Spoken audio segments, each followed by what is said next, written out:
Ci troviamo nel territorio di Meana Sardo, nel centro della Sardegna, ad oltre 700 metri di altitudine, per visitare uno dei nuraghi più belli della zona, il nuraghe Nolza. Il nuraghe Nolza è un nuraghe che è stato messo in luce negli anni 90. Si tratta di un nuraghe quadrilobato, quindi ha 4 torri perimetrali e una torre centrale.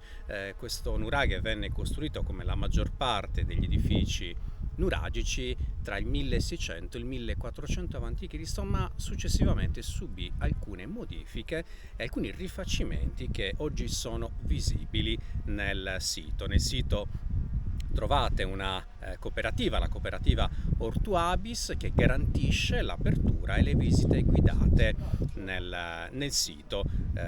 Accanto a me, infatti, una delle guide, la collega archeologa Carmen De Logu, che appunto vi dirà in quali giorni è possibile visitare il nuraghe Nolza.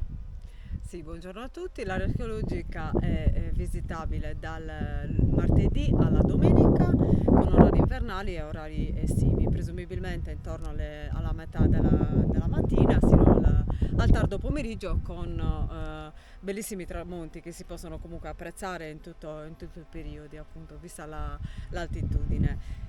E a proposito di tramonti, io vi consiglio di venire qua non solo per vedere questo magnifico edificio, ma per tutto il panorama che vi è attorno, che spazia dal golfo di Oristano fino ai monti del Gennargentu. Quindi potete assaporare una fetta importante della Sardegna, stando appunto in questo punto che ha ospitato già in antiche popolazioni. Quindi vi aspettiamo e venite a trovarci. A presto!